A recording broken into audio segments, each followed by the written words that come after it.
Opa, então eu li o meu primeiro livro do autor japonês mais pop do momento, aquele que todo ano parece que vai ganhar o Nobel de Literatura, mas não ganha. Eu tô falando do Haruki Murakami e seu 1Q84, mais especificamente o primeiro volume dessa obra, que foi lançada como uma trilogia, mas que de fato foi concebida como um livro único. Inclusive, ela é lançada em alguns lugares como um volume só. Hoje então eu vou falar mais especificamente dessa primeira parte, ou do livro 1, que foi publicado em 2009 no Japão. O interessante do 1Q84 é como que ele vai se aproximar do que seria uma ficção científica ou uma fantasia urbana, sem necessariamente se apropriar de nenhum desses gêneros. O que a gente vai ter aqui então são dois protagonistas que vão vivenciar histórias paralelas ali na Tóquio dos anos 80, com tramas que muito lentamente começam a se entrelaçar. Então de um lado a gente vai ter a Aomami, que é uma professora de artes marciais, quase chegando aos 30 anos. Ela é muito bonita, porém muito solitária e muito reservada. E o que ninguém desconfia, no entanto, é que a Aomami exerce nas horas vagas a profissão de assassina profissional. Então ela trabalha com uma senhorinha rica que vive assim numa fachada de uma vida muito pacata, cheia de plantas, mas que esporadicamente vai designar alvos que a Aomami precisa eliminar da maneira mais discreta e mais eficaz possível. O que, é claro, ela sempre consegue. E a gente vai descobrir aqui no decorrer da história que esses alvos da Aomami sempre são homens e que todos eles representam, digamos assim, uma mancha na sociedade.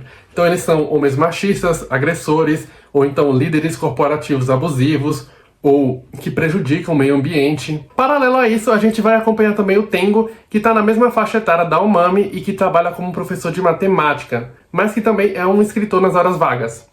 Só que ele nunca foi publicado. E fora o fato de ele ter um caso de muito tempo já com uma mulher casada, o Tengo também tem uma vida bem pacata, até que ele se vê envolvido por seu editor na reescrita de um romance bem perturbador, que foi escrito por uma jovem colegial bem enigmática também. O que acontece então é que esse editor do Tengo recebeu um original de uma jovem estudante chamada Fukaeri, que ele considerou bastante inovador. No entanto, o estilo da menina ainda não está tão refinado assim, e ele vai pedir para o Tengo reescrever o livro de uma forma mais literária. Esse editor do Tengo, ele reconhece o potencial daquele livro para ganhar um concurso literário. E fazendo todo esse esquema, esse editor quer então pregar uma grande peça para provar como que o mundo editorial é uma grande fraude. E a partir desse movimento, o Tengo então também vai se envolver numa história bem bizarra, porque ele passa a se aproximar cada vez mais da Fukaeri, né, a escritora, e descobrir que o passado dela é bem mais conturbado do que ela pensava. E que aquele livro, aparentemente de fantasia que ela escreveu, né, com o título Crisálida de A, tem mais elementos autobiográficos do que ele pensava,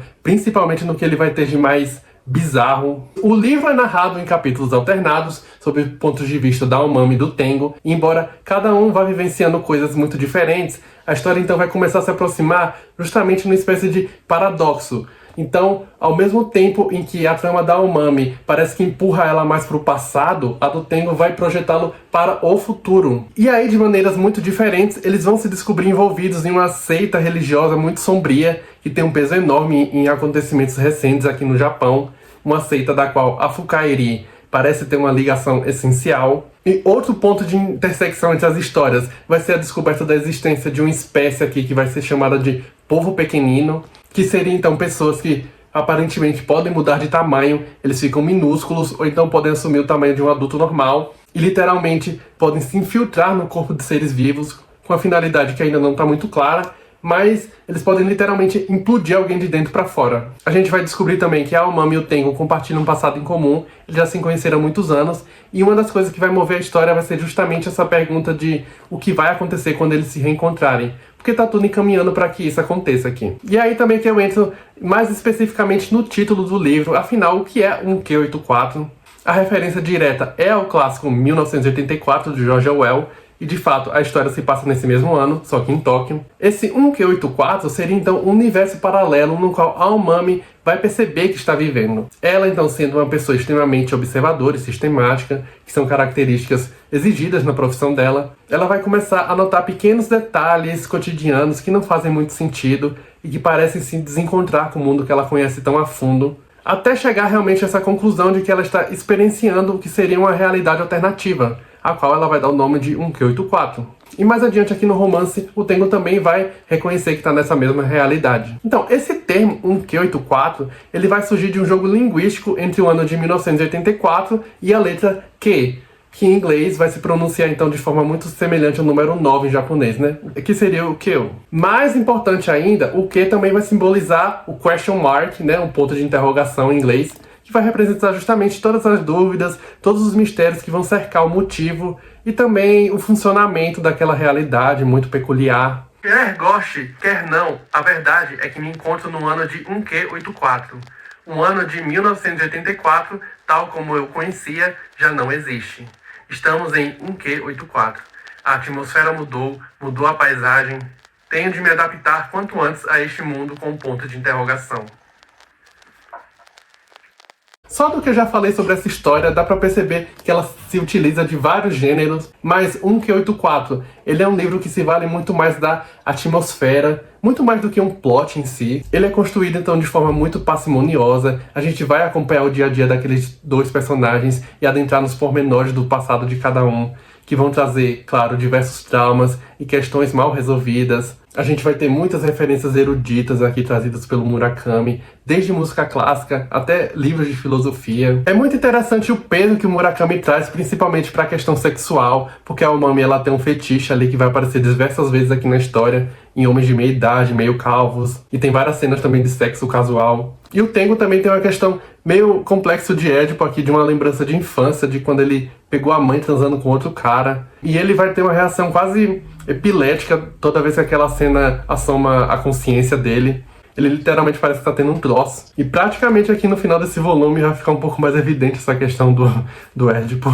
Para que o leitor realmente consiga ir levantando pontos de conexão entre aquelas duas histórias, é preciso realmente ir investindo nos inúmeros pormenores levantados aqui pelo Murakami. Como eu mencionei, o Murakami se vale de vários elementos do fantástico e até de um thriller de detetive, mas ele vai negar qualquer convenção quando ele não oferece muitos pontos de apoio ao leitor. Inclusive, com toda essa coisa da trama do Tengo envolver um concurso literário, como eles seriam fraudulentos, é interessante porque o próprio Murakami começou a carreira graças a um prêmio literário que ele ganhou pelo primeiro romance que ele escreveu na vida, né? Que foi, se eu não me engano, o Ouça a Canção do Vento, que foi lançado lá nos anos 70. Então, muito que bem, comentando mais um pouco aqui sobre o livro. Parece até um pouco clichê, mas é muito interessante como que a Tóquio aqui, ela vai ser essa metrópole que opera de uma forma muito sistemática, mesmo dentro do próprio caos. É uma cidade cheia de estímulos que vai sempre afetar os personagens. E outro ponto curioso é que mesmo se tratando de uma história de realidade alternativa, ela não vai sugerir nunca sentimentos assim de paranoia. O Murakami, ele é um escritor muito sutil nesse ponto.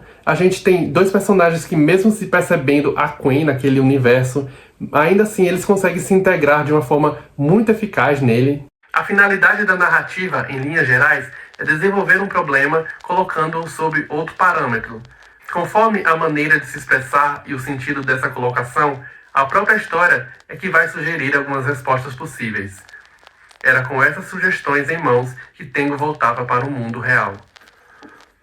Esse trecho aqui sobre o Tengo, ele tá falando especificamente sobre escrever ficção, mas pra mim ele também revela justamente a grande proposta desse romance. Então aquele universo paralelo, ele existe justamente para que se possa perceber as coisas de outra perspectiva. Esse mundo moderno do Murakami, ele é cheio de horrores cotidianos, ele é cheio de bizarrices muito particulares, e o grande resultado disso é uma realidade paralela que só é percebida não por uma reconfiguração completa da realidade conhecida por aqueles personagens, mas por detalhes muito mínimos, muito mundanos, como, por exemplo, o uniforme de um policial que mudou, ou o fato do céu noturno agora ter não uma, mas duas luas. Eu gostei muito desse livro, o estilo do Murakami é uma novidade para mim, ele é extremamente detalhado, eu acredito que vale muito a pena se aprofundar nessa obra. E é isso, 1Q84 do Murakami, ele é fascinante para mim, porque ele tem uma abordagem bem única, então ao contrário daquele universo distópico e pós-apocalíptico do 1984, ele vai trazer indivíduos muito atípicos, que se desdobram num universo que tem sim um horrível,